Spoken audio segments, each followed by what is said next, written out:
दोस्तों आज हमारे साथ एक छोटी सी प्रॉब्लम हो गई है। पानी की जो बोतल है वो हम घर नहीं भूले, एक्चुअली में क्या बैग में रहती है, शिवम ने निकाल दी, तो यहीं से भर के ले जाएंगे। तो हमने हमारे तांबे के पात्र में जल ले लिया यहाँ से। अब हम दौड़ नहीं सकते क्योंकि हमारे हाथ में पानी है। तो अपनी जगह पर जाके सब व्यवस्थित करके उसके बाद ही रनिंग शुरू करेंगे।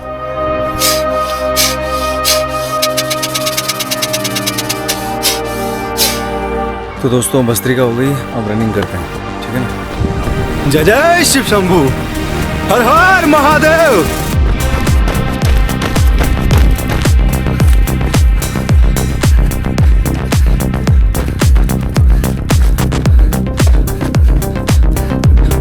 हा हा हा।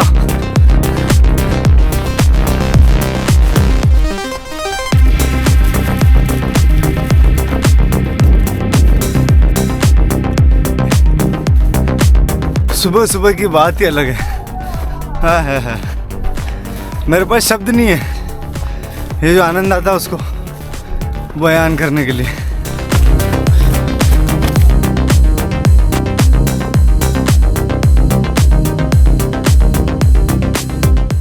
महादेव का जयकारा लगाएंगे। महादेव आपकी जय हो, पिनाकी अस्ताय आपकी जय हो, बाबा भोले भंडारी आपकी जय हो, चंद्रमौली आपकी जय हो। जय जय शिव शंभो, हर हर महादेव।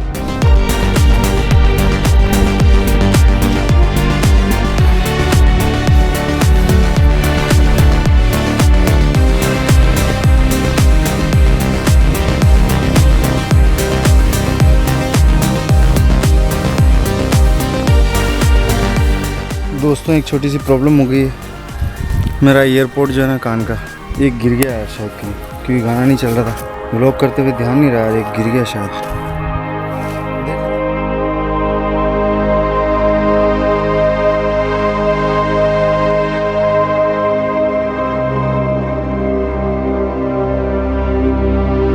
मित्रों अभी हमने 10 मिनट त्राटक किया लेंस के ऊपर और दोनों आंखों से आंसू आ रहे थे। लेकिन क्या होता है ना कि इससे आपकी, जैसे कि मैंने पहले भी बताया है, आपकी नेत्रों की जो ज्योति है, आपका फोकस है और आपका कंसंट्रेशन है, आपकी एकाग्रता है, बहुत ज़बरदस्त तरीके से बढ़ने लगती है। कश्मीर में एक बाबा थे, उनका नाम था मेहर बाबा। मेहर बाबा 3 साल तक जो उनका आश्रम था या जो उनका कक्ष था, उसकी जो छत थी वो एकदम वाइट थी।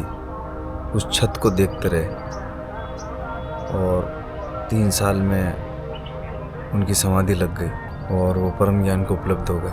आप सर्च कर सकते हैं गूगल पर, मेहर बाबा। बड़ा प्यारा चेहरा उनका, इतनी सी मूंछें रखते थे, स्माइल उनकी बड़ी प्यारी थी।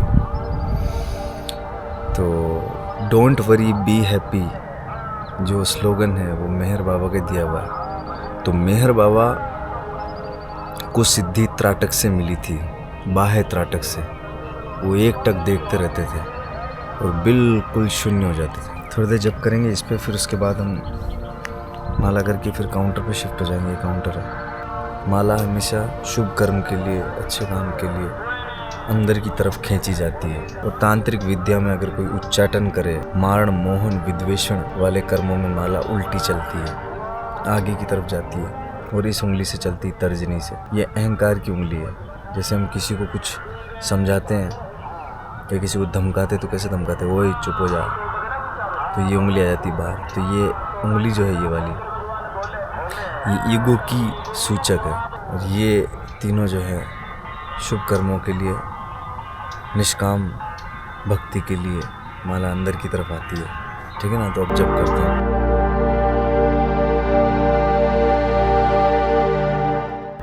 दोस्तों समय बहुत बुरा चल रहा है और हम में से कोई भी दूध का धुलावा नहीं है। हम सब से गलतियाँ होती है, हम सब पापी हैं। लेकिन पुण्यात्मा बनने की और मुक्त बनने की संभावना भी हमारे अंदर है। भगवान ने वो संभावना हमें दे के भेजा है। तो क्यों हम जो गलती कर दी है या जिसका हमें एहसास भी हो गया है, उसको हम दोबारा क्यों दोहराएं? कुछ नया करें, कुछ सही करें।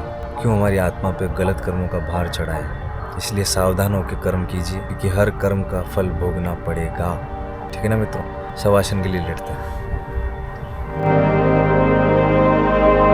मित्रों सारे ध्यान हो गए हैं। अब हम परमहंस योगानंद की योगी कथामृत पुस्तक को आगे पढ़ेंगे। बड़ी ही अद्भुत किताब है, सबको पढ़नी चाहिए, मंगाओ ऑनलाइन। अभी हम उसी चैप्टर पे चल रहे हैं जहाँ पर उनके गुरु के आश्रम की कालावधि चल रही है।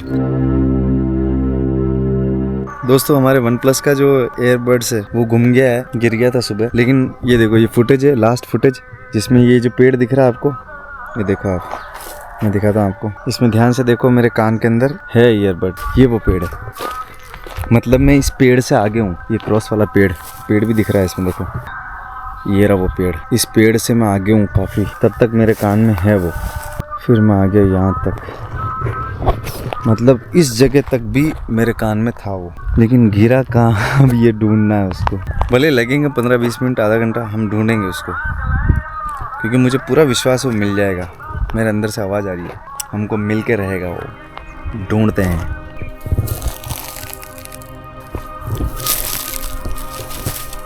दोस्तों विश्वास हो तो क्या नहीं हो सकता है, मजाक नहीं कर रहा हूँ, अपने आप में छोटा सा मैजिक है। ये देखो, ये रहा, मैंने गाना चलाया और मैं धीरे धीरे सुन रहा था। ये देखो,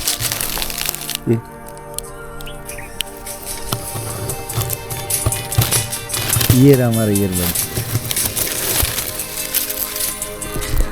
तो मिल गया।